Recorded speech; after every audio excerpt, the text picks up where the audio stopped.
കഥയുടെ ഉള്ളടക്കം: പ്രതാപം നഷ്ടപ്പെട്ട പഴയ ഒരു വീട്.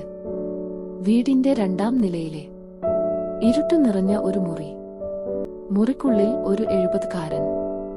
കഴിഞ്ഞുപോയ കാലങ്ങൾ നിറം മങ്ങിയ ഓർമ്മയിൽ കാണുന്നു. ഒരു ദിവസം വൈകിട്ട് പതിവുപോലെ അയാൾ ഉറക്കത്തിൽ നിന്ന് ഉണർന്നു. ഭിത്തിയിലെ ഘടികാരത്തിൽ 7 മണി. മണി മുഴങ്ങി. പതുക്കെ എഴുന്നേറ്റു. മങ്ങിയ വെളിച്ചത്തിൽ നടന്നു നീങ്ങി.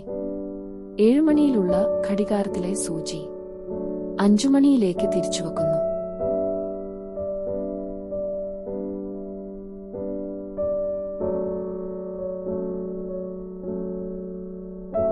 അതോടെ അദ്ദേഹം ഒരു യുവാവ് ആകുന്നു. ജനൽ അഴികൾക്കുള്ളിലൂടെ പുറത്തേക്ക് നോക്കുന്നു.